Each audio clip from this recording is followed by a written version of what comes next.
ఓం నమో భగవతే వాసుదేవాయ. ఈరోజు శ్రీ వెంకటేశ్వర స్వామి సప్త శనివారాల వ్రతంలో 6వ రోజు పూజ అనేది ఇట్లా మేము చేసుకోవడం జరిగింది. ఆ వెంకటేశ్వర స్వామి వారికి పొద్దున్నే 4 గంటలకు మా వదిన వాళ్ళందరం లేచి ఇల్లంతా క్లీన్ చేసుకొని శుభ్రంగా ముగ్గులు అట్లా వేసుకొని ధనుర్మాసం కాబట్టి అన్ని రకరకాల ముగ్గులు కలర్లతో వేసినాం అనమాట. ఆ తర్వాత ఇంకా ఇంట్లో స్నానం చేసి మంచిగా ఇట్లా పూజ అది అలంకారాలు మేము స్టార్ట్ చేసినాం అనమాట. ఇంకా దీపాలు అవి పిండి దీపాలను వెలిగిస్తున్నది మా వదిన. నేను పిండి దీపాలు చేసేటప్పుడు వీడియో తీయడం మర్చిపోయాను. అయ్యో ఇవాళ వీడియో తీయలేదు మర్చిపోయాను అని చెప్పేసి ఇంకా మేము ఇంకా మళ్ళీ ఇంకా ఇప్పుడు స్టార్ట్ చేస్తున్నాను అనమాట. ఇంకా అన్ని వెంకటేశ్వర స్వామి వారి తిరునామాలను పెట్టిన అన్నిటికీ ఆకులు మంచిగా తమలపాకులు అట్లా వేర్చుకొని దానిపైన ఇట్లా పెట్టినామన్నమాట. అయితే మమ్మల్ని చాలా మంది అడుగుతున్నారు, మీరు బ్రాహ్మణ్సా, ఎప్పుడు పూజలు అట్లాంటివి పెడతారని చెప్పేసి చాలా మంది నన్ను అడుగుతున్నారు. మేము బ్రాహ్మణ్స్ కాదండి, మేము పద్మశాలి. కానీ పూజ అనేది మనసుకు ఎవరికి చేయాలనిపిస్తే వాళ్ళు చేస్తారు కాబట్టి భగవంతుడు మాతో పూజలు చేయించుకునే అదృష్టాన్ని మాకు ఇచ్చిండని చెప్పేసి అయితే నేను అనుకుంటున్నా. అందుకని చెప్పేసి ఇంకా ప్రతి వారం ఇట్లా పూజ అయితే ఖచ్చితంగా చేస్తున్నాము. అంతేకాదు నేను సప్త శనివారాల వ్రతం గురించి నేను యూట్యూబ్లో అండ్ ఇన్స్టాగ్రామ్లో ఫేస్బుక్లో అట్లా చూసినప్పుడు అనుకున్నా చేస్తే బాగుంటుందిలేమోలే అని 1-2 సార్లు అనుకున్నాను, చేస్తే బాగుండేమో అని. కానీ అనుకోకుండా వెంకటేశ్వర స్వామి ఇంకా మాకు చేసుకునే అవకాశం కల్పించిండు. ఎందుకంటే అసలు ఆ స్వామివారి పూజ చేసుకోవాలంటే తనకు ఎంతో ప్రియమైన భక్తులైతేనే కానీ తనకు తానుగానే చేయించుకోడంట. అంటే వెంకటేశ్వర స్వామి వారి కథలలో చదివిన అనమాట. అయితే నాకు అనిపించింది, అంటే స్వామివారు మా మీద దయ ఉండేపట్టుకనే మమ్మల్ని ఇట్లా కరుణించడానికి కోసమనే ఇట్లా మాతో ఈ పూజ అనేది చేయించుకుంటుండేమో అనిపిస్తుంది. అంటే ఎట్లా అంటే కొంతమంది అనుకుంటుంటారు, అంటే పూజలు చేసినంత మాత్రాన మీ అంటే మీ లైఫ్లో ఏమైనా మార్పు వచ్చిందా అది ఇది అని చాలామంది అంటుంటారు. మార్పు అనేది ఒక రోజులో రాదు. అంటే మనం పూర్వజన్మ సుకృతంతో మన జీవితంలో ఎలాంటి కర్మలు అనుభవించాలో అవి ఖచ్చితంగా అనుభవిస్తాము. కానీ ఒక మాట అంటారు కదా, గొడ్డలితో పోయేదాన్ని గోటితో తీసేస్తాడు భగవంతుడు అని.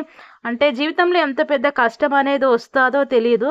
అట్లాంటి వచ్చినప్పుడు భగవంతుడు గొడ్డలతో పోయే కష్టాన్ని కూడా గోరుతో తీసేసేంత తక్కువ చేస్తాడంట. అంటే భగవంతుడి మనకు అంత బాధని, అంత దుఃఖాన్ని, అంతటి నష్టాన్ని కూడా తను చాలా చిటికెన వేలుతో తీసేసినట్టు తీసేస్తాడంట. అంటే ఆ వెంకటేశ్వర స్వామి సంబంధించి పూజలు చేస్తున్నప్పుడు చాలా మంది అనుకుంటారు చాలా ఖర్చుతో కూడుకున్నదేమో అది ఇదని. మన ఇంట్లో ఉండే వాటితోనే, మన ఇంట్లో దొరికే వాటితోనే పెద్ద ఆర్భాటాలు లేకున్నా కానీ ఉన్న దాంట్లోనే మంచిగా పంచోపచారాలైన పూజ చేయాలంట. అంటే పంచోపచారాలు ఏంటంటే ధూపము, దీపము, గంధము, పుష్పము, నైవేద్యము, ఈ 5 ఉంటే భగవంతుడు ఎంత పూజ చేసినా కూడా కరుణిస్తాడంట. భక్తి అనేది ముఖ్యము. మనం భక్తి శ్రద్ధలతో భగవంతుని ఎంత బాగా పూజిస్తామో, ఆరాధిస్తామో దానికి భగవంతుడు పరవశించిపోయి మనకు అనుకున్న కోరికలు నెరవేర్చాడంట. అంటే దీనికి ఒక కథ కూడా ఉంది. శ్రీకృష్ణ పరమాత్మ కృష్ణుడిని సత్యభామ అట్లా తను వేలం పాట వేస్తుంది. దానికి నా దగ్గర ఇంత బంగారం ఉంది, అంత బంగారం ఉంది, శ్రీకృష్ణుడిని వేలంలో వేసి నేను నాకున్న గొప్పతనాన్ని చూపించుకోవాలని అనుకుంటుంది మన సత్యభామాదేవి. కానీ తను శ్రీకృష్ణుడు ఏంటంటే తనకున్న అహంకారాన్ని తీసివేయాలని చెప్పేసి తన ఇంట్లో ఉన్న బంగారం దేశంలో ఉన్న బంగారాన్ని అంతా పెట్టినా కూడా భగవంతుడు ఒక ఇన్స్ట్రుమెంట్ కూడా కరగడంట. అప్పుడు ఏం చేయాలో అర్థం కాక నారదుడు తీసుకొని పోతుంటే ఇంకా రుక్మిణీదేవికి బాధ అనిపించి ఆ భగవంతుని మనస్ఫూర్తిగా నమ్ముకొని ఒక తులసి దళము తీసుకొచ్చి త్రాసులో వేసిందంట. వెంటనే ఆ భగవంతుడు కరిగిపోయి ఆ తులసి పత్రం అంతా స్థాయికి మారిపోయి భగవంతుడు కరిగిపోయి తను పైకి లేచిండంట. అంటే ఇక్కడ భక్తి అనేది ప్రధానం. మనకి ఎంత హంగు ఆర్భాటాలు అనేది తర్వాత విషయం. జీవితంలో మనం ఏదైనా చేయవచ్చు, కానీ హంగు ఆర్భాటాలని గొప్పగా ప్రదర్శించుకోవద్దనేది భగవంతుని సిద్ధాంతం. నాకు తెలిసినంత వరకైతే ఆ వెంకటేశ్వర స్వామి వారి పూజ చేసుకుంటున్నాము. నాకైతే తిరుపతి అయితే వెళ్ళాలని ఉంది. ఎప్పుడో చాలా రోజుల కింద 15 సంవత్సరాల కింద వెళ్ళిన నేను. మళ్ళీ నాకు దర్శనం చేసుకునే అదృష్టం వెంకటేశ్వర స్వామి కలిగిస్తాడో ఎప్పుడు కలిగిస్తాడో తెలియదు. అంటే నేను ఒక హ్యాండిక్యాప్డ్ కదా, వెళ్తే నాకు అక్కడ దర్శనానికి అంటే పర్లేదు. అక్కడ ఎట్లా అంటే మాకు స్పెషల్ లైన్ ఉంటుంది, స్పెషల్ లైన్లో తీసుకెళ్తారు.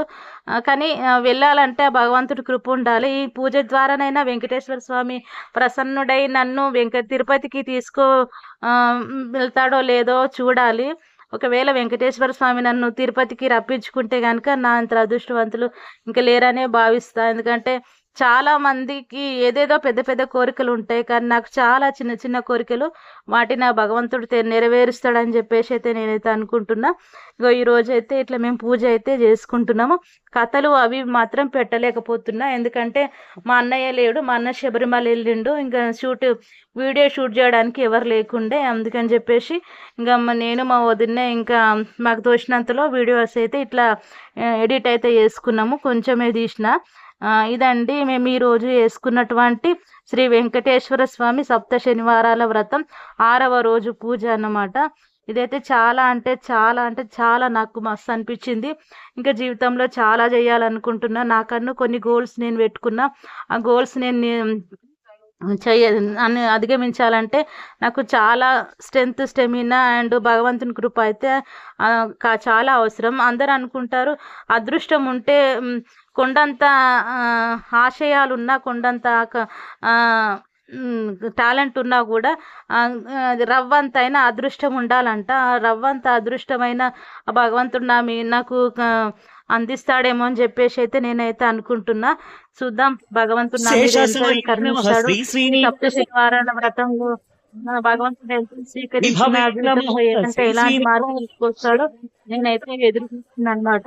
Thank you so much for అందరికీ అండ్ నా వరకు చూస్తున్న వాళ్ళందరికీ కూడా కృతజ్ఞతలు. ఆ వెంకటేశ్వర స్వామి పరిపూర్ణ అనుగ్రహం మీ అందరికీ కూడా కలగాలని చెప్పేసి మనస్ఫూర్తిగా కోరుకుంటున్నాను. అందరికీ